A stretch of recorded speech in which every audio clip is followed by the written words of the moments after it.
Pokemon Unbound is a ROM hack of Fire Red but has enhanced itself to another level, having all the Pokemon up to Generation 8, including mechanics like Mega Evolution and Dynamaxing.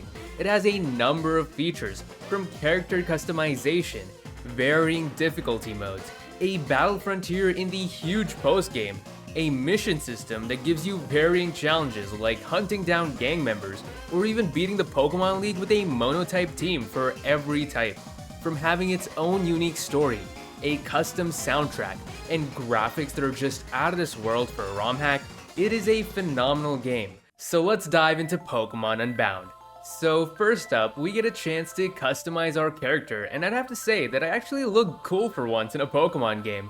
I decided to set my difficulty to vanilla since I really want to just enjoy the story and features and not worry too much about training my team. The game starts off with a huge story dump. It revolves around a war between two regions, Boreas, a region that this game takes place in, and Kalos, being the foreign land. The king of Boreas uses the power of Hoopa to transport the battlefield from within Boreas to Kalos. As we know from the story of Pokemon X and Y, AZ loses his beloved Floette and in a fit of rage creates the ultimate weapon to destroy the opposing side and end the war. With countless lives lost and nothing to show for it, the people of Boreas manipulated Hoopa to attack their king, so the king captured the legendary trio of Zapdos, Articuno, and Moltres to trap the power of the Dark Force and seal it away into a bottle. With Hoopa now being in its weakened state, it was passed on through generations until one fine day. We see one of the descendants of the king throwing Hoopa into the ocean, knowing well that someone would come after it with bad intentions. 15 years later, Hoopa drifts onto a shore where a boy picks it up, and that boy happens to be a descendant of AZ, and he swears that he will bring destruction onto Boreas and finish what his ancestors started.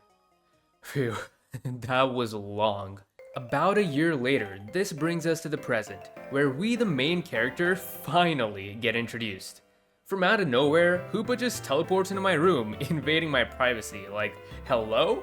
And then throws us into an evil team's base. Like I haven't even gotten out of my jammies yet. Then they knocked me out, a 10-year-old kid by the way, and threw me into their warehouse. Hoopa tries to wake us up, but that's when the evil descendant shows up, dressed as a member of the evil team called the Shadows. He forces Hoopa to be his Pokemon even though it clearly doesn't want to obey him, and then leaves the scene. Surprisingly, we find another kid in the warehouse and he becomes our rival. We try to find a way out of this mess, and that's when we hear the sound of Pokemon coming from a cage. Gible, Larvitar, and Beldum come charging out, and these are actually our starters. So I go with Beldum and name it Cross. Steel types are just too good to pass up on, and with that, we battle our way through the base and find an exit. In this game, Beldum comes with a 40 base power move called Iron Bash, so thankfully, I won't be resorting to takedown anytime soon. As we exit the base, a cutscene takes place. Basically, the Shadows are preparing these warriors that are resistant to extreme cold and heat, but are yet to master a resistance to electricity. And what do those types have in common? Yup, they are clearly after the legendary bird trio, but for now, we just go back home and meet up with the professor of the region. This is when our rival battles us, but I think it's time to give you his very interesting backstory. Are you looking for a rival? He set out on a journey to find out what happened. Yeah, I don't care. I'm just going upstairs. Ooh, a Wii. Yes.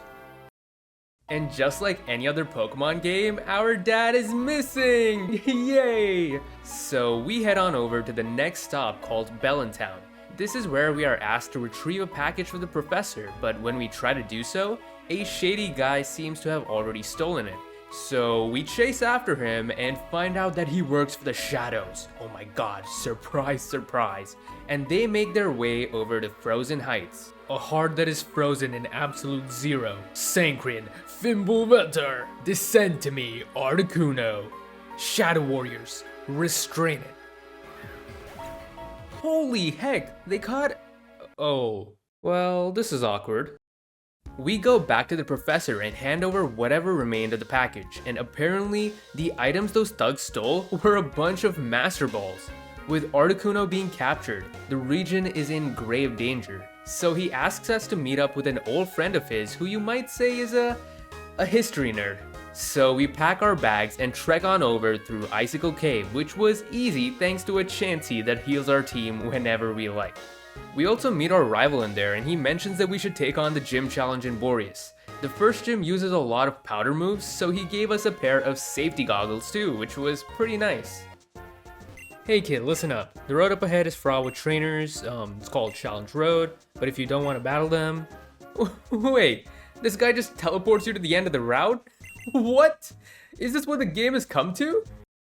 With the gym challenge coming up, I got some new members like Blobby the Sfeel and Scrunchy the Scraggy, and that's when we finally reached Dresco Town. The first gym is special, to say the least. Huh? Oh, hey there, dude. How's it hanging? Your Pokemon want to sniff on some, rose incense? It's really good for the soul, makes it nice and mellow. Scrunchy sniffed on the frickin' plant, it's feeling tougher? Oh, you're looking to battle? I'm the gym leader, so... Peace! The fog is deep? Wait, what? Scrunchy's aura flared to life? It's special defense rose? Well, the first gym was pretty easy, considering my man missed like every attack thanks to his own fog on the battlefield. So we received the leaf badge, and after that, we met up with the professor's friend, and he proceeded to tell us that if the legendary birds are brought together at a place called the Ruins of Void, then the power of Hoopa will be unleashed once again.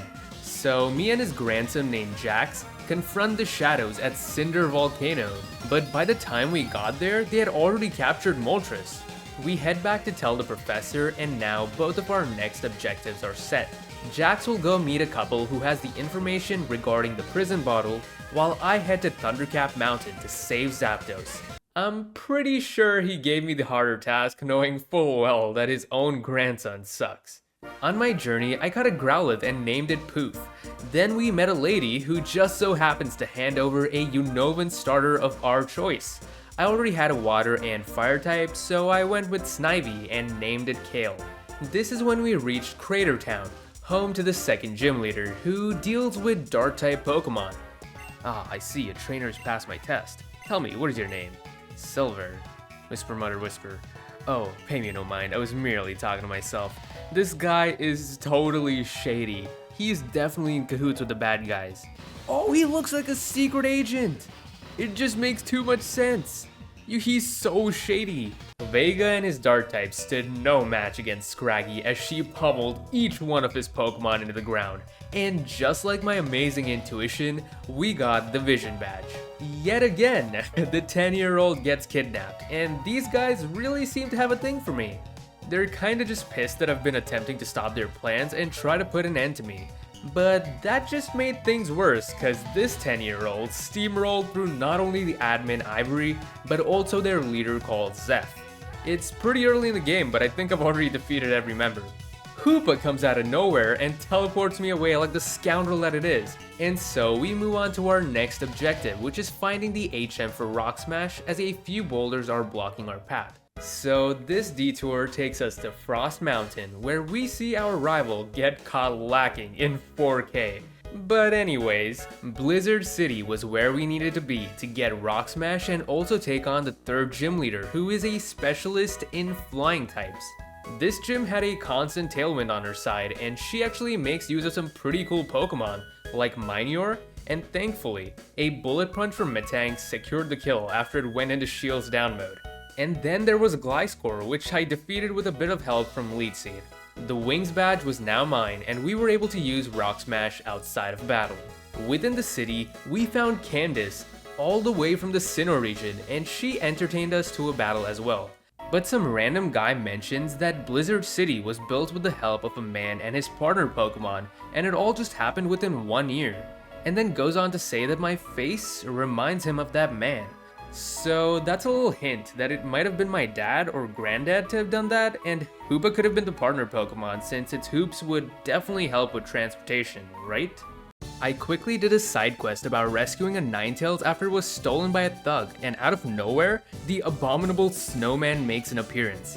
and kindly enough, she gives us a Vulpix egg for helping her out. So after smashing our path wide open, we reach Fallshore City, where we are greeted with a cutscene of Jax losing yet another fight to the shadows. It just seems to be a recurring theme for this kid. I spent some time challenging trainers in the Inverse Battle House and also helped the local cops put away some gang members called the Terror Granvils. But our next objective was finding a secret path to Route 9 that is said to be in this small town. The reason we need it is because Ivory set up a psychic barrier preventing anyone but the shadows from getting inside. I spent a lot of time looking for this super secret passageway. I mean, I even checked behind every freaking tree. But apparently, all it takes to be a secret passageway is a house with stairs?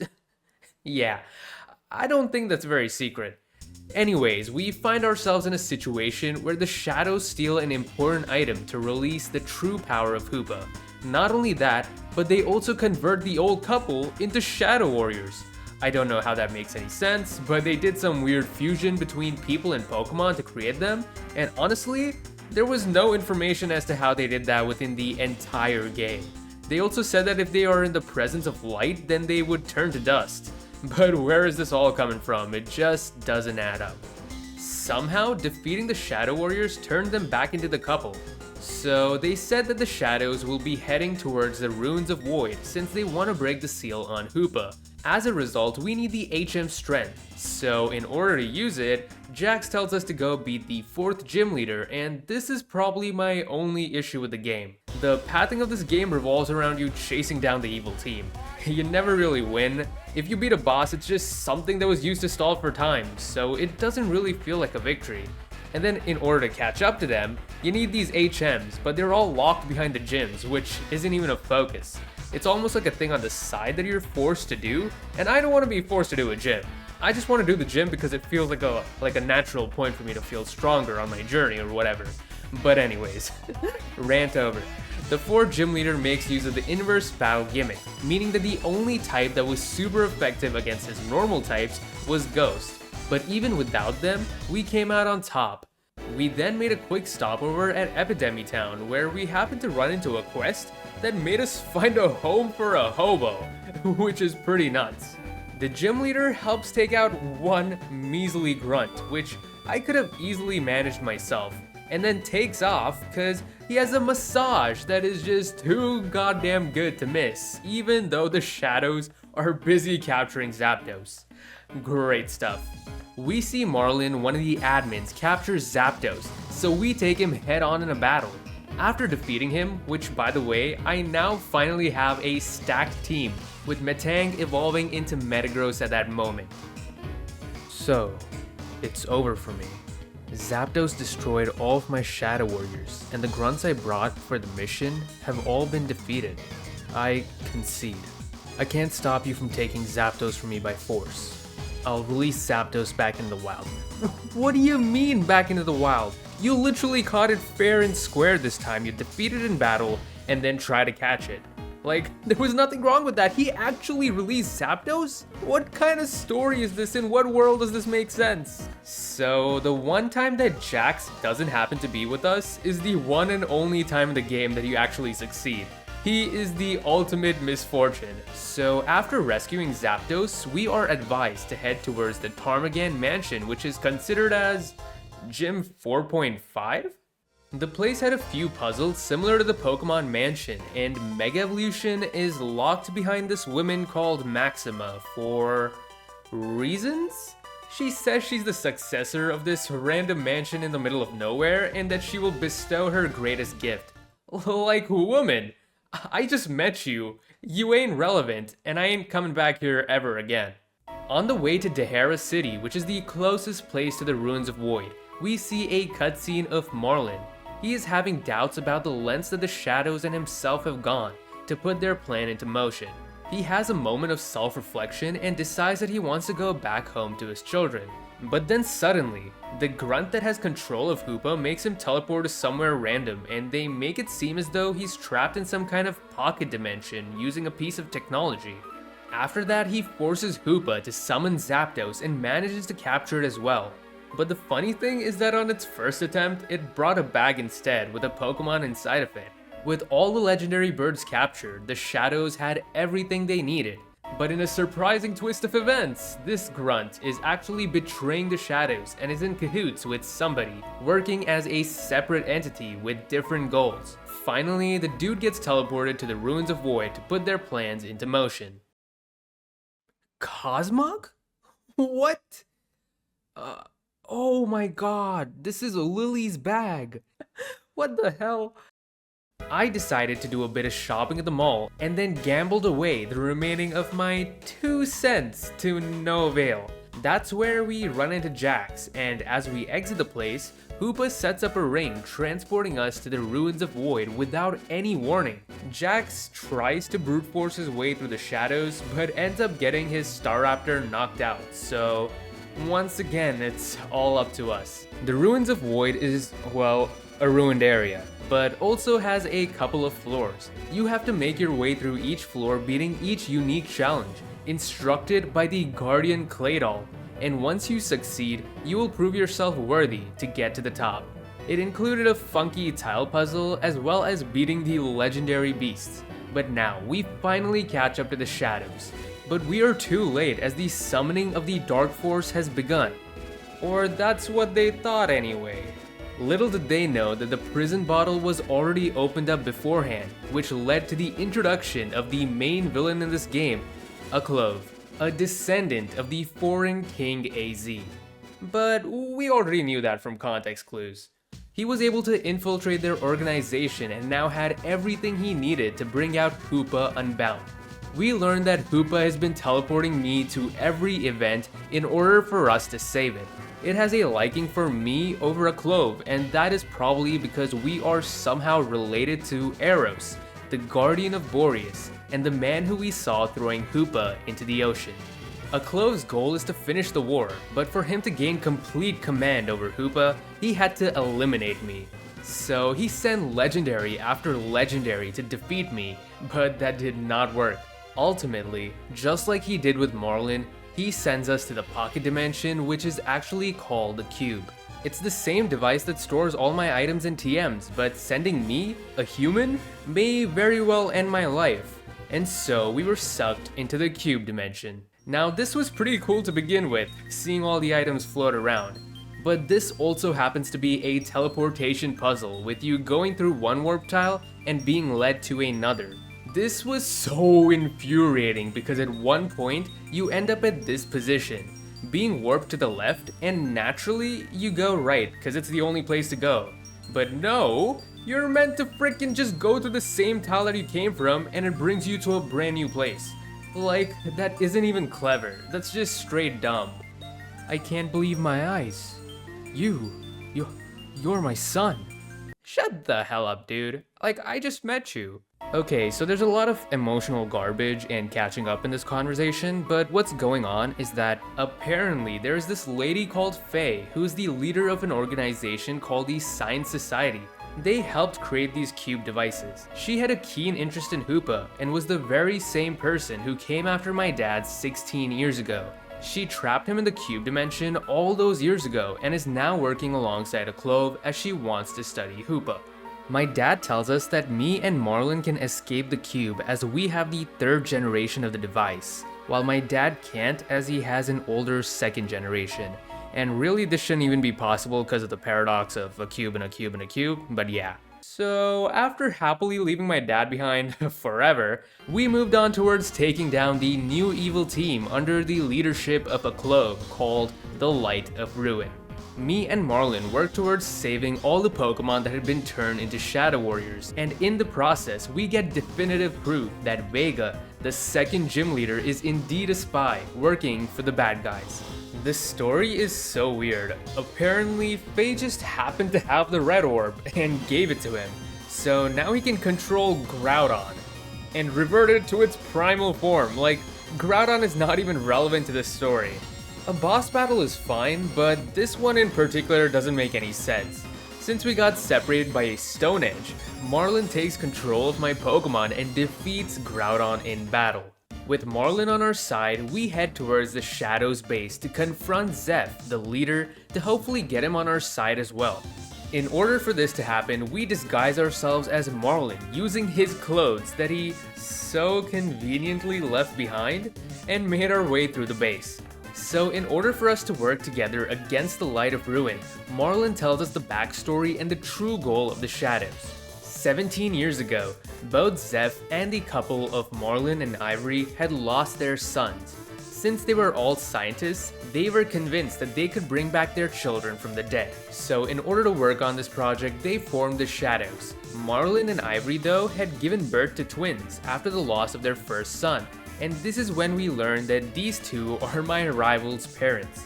I mean, it was kinda obvious with the same red and purple themes going on between the father and son, daughter and mother duo, but let's act as if this was some mind-blowing discovery. The Shadow Warriors were a means to bring back the dead by combining the DNA of the fallen with Pokemon. Eventually, they reached a point that was no longer giving them hope, so they decided to go another way: the ultimate weapon.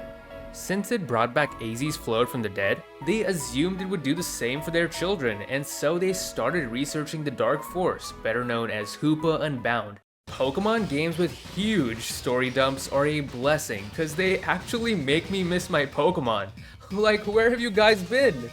So, before taking on the 5th gym leader, which happens to be an electric steel type user, I evolved my Growlithe into Arcanine and charged into the battle. The gimmick behind this one is that all electric and steel type Pokemon are magnetized by the field and are therefore immune to ground type moves. That didn't really matter to me though, cause I didn't have a ground type to begin with. And even though double battles can be a challenge sometimes, the duo of Scrafty and Superior just breeze through the gym. Especially with Moxie Boost, cause Scrafty goes nuts. The reason we needed to beat the gym this time was so that a hiker in town would give us some snazzy glasses which would help us cross the desert. Our next goal was storming the Light of Ruin's base, which was in a deserted town with no one in sight, except for my ugly rival. As we break through the base, it gets really messy. Like, even I didn't understand what was going on here. It just seemed like one big gangbang. We had to beat not only the Light of Ruin grunts, but also Shadow Warriors, which I don't really know if they have a type or not. They might be dark ghosts since the Light of Ruin only use fairies, which is their only weakness, so that's my only guess. After getting a password to the gate that definitely wasn't obvious, we find out that Ivory has betrayed the Shadows and is now working with a Clove. He promised that she could use the ultimate weapon to revive her son if she cooperated.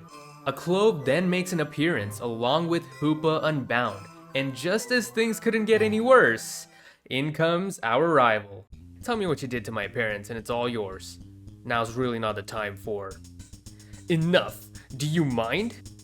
Oh, you must be the bigwig everyone's talking about. A Clove, I'm guessing? Shut your trap, pal. I'm not here for you. Oh damn, he just didn't.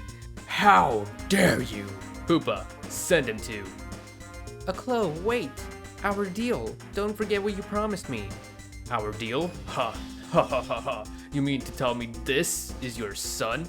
With the truth being uncovered before him, he could not believe that his parents were part of an evil organization.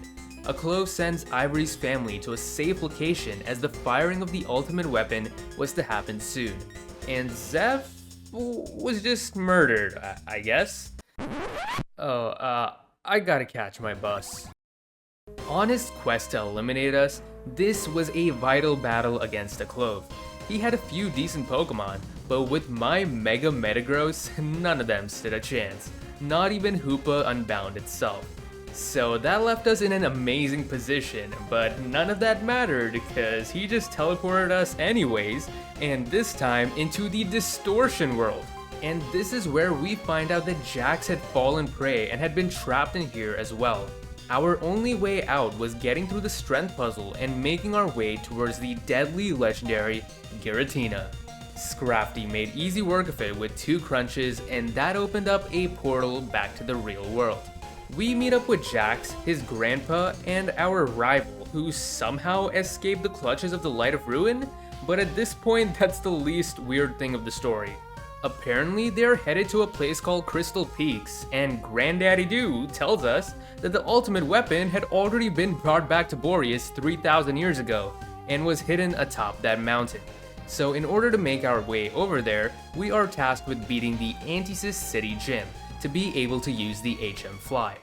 Antisis City is a lovely town with crime-driven drug lords and gangs that are just so huggable.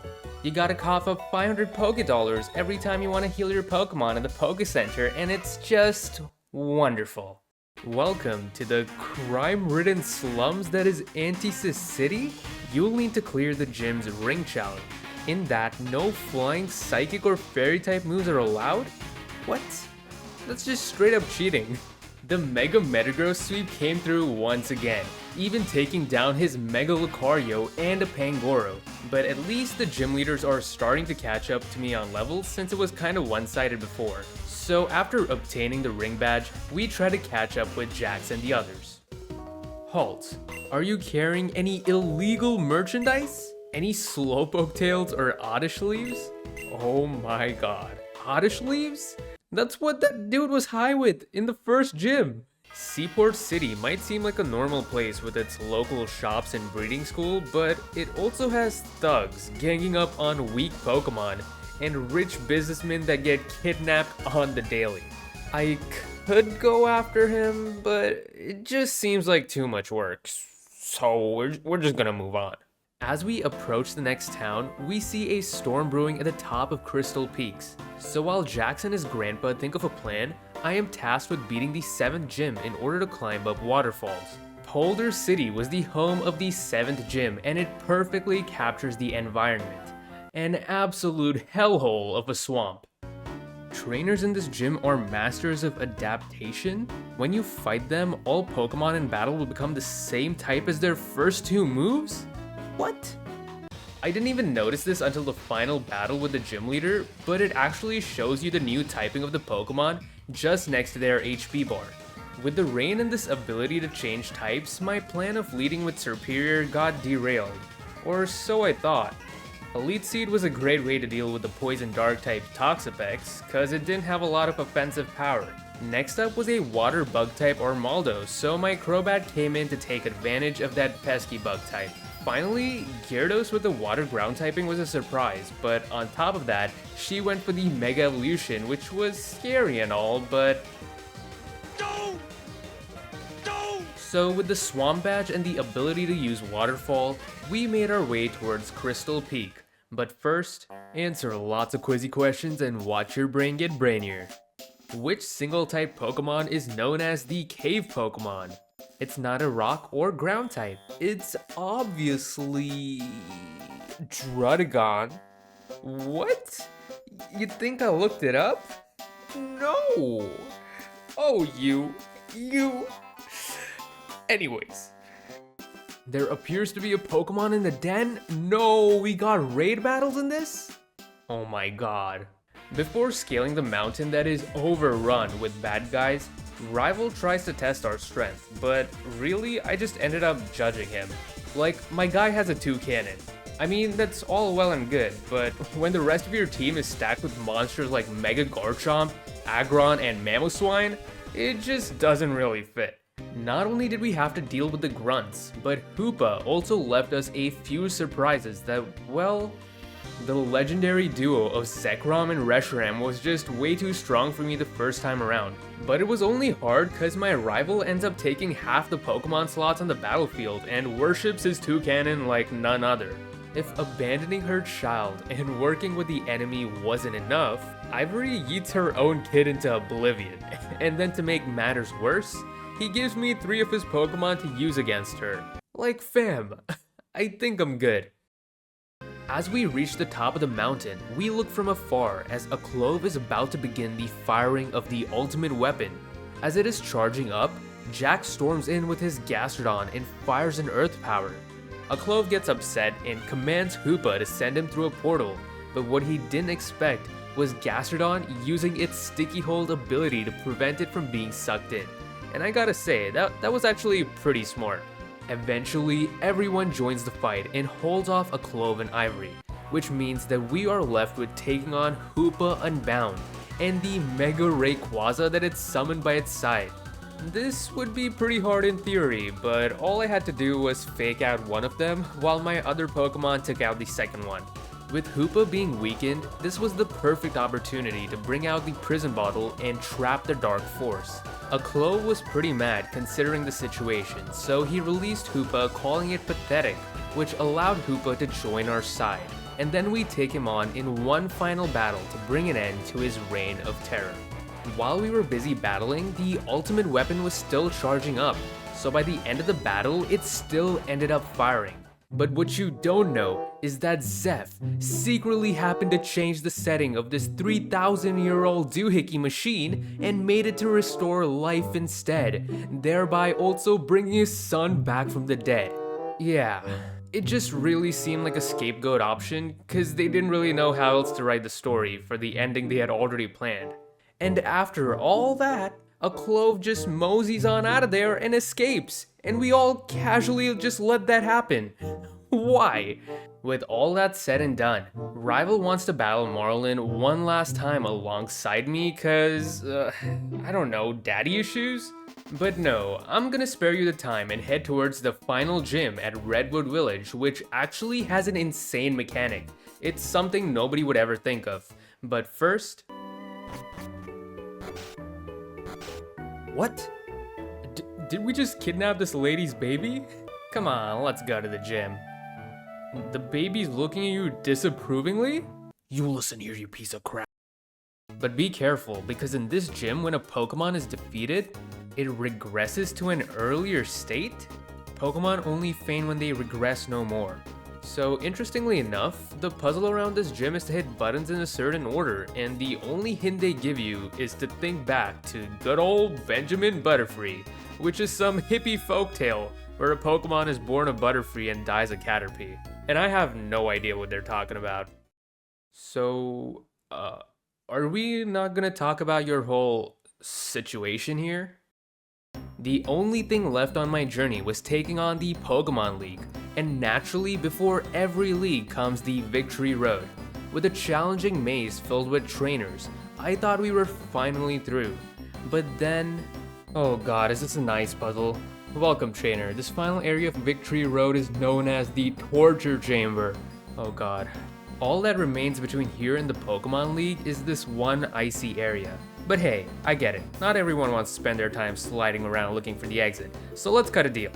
If you pay me 45,000, I'll... Yes, just send me over there. No questions, no doubts, no hesitation. Just throw me at the other side. Flip me over, just bend me over and just slide me across the sliding table. Okay, we're here. And finally, we have reached our destination, taking on the Elite Four. And I gotta say, there were some pretty interesting characters. Yup, it's me, Mo-Man. Wait, what? That's a fusion of Whitney and Gudra. You can't even deny it. Coincidentally, the weirdos were the ones to challenge us with double battles. The typings that were on show by the Elite Four members were Ground, Dragon, Fairy, and Ghost. But after defeating them, I was set to head to the Hall of Fame, cause apparently there isn't any champion at the moment. God damn it, Jax. He goes on one last rant about how his grandfather was the champion before and yada yada yada. Like, really? Ain't nobody care about your life story, Jax. I'm sorry to tell you this, but you are one of the worst rivals to exist in the history of the franchise. So I made it a personal vendetta of mine to put him in the mud. And with that, we had officially beaten the main story of the game and had become the champion of the region. All in all, it's a pretty good game with a ton of cool gym mechanics and side missions with a big post-game, catching tons of legendaries and taking on the Battle Frontier. And you know what the best part is? When you get back home, you find out that your mom is kidnapped by the douche we just let get away. Cool.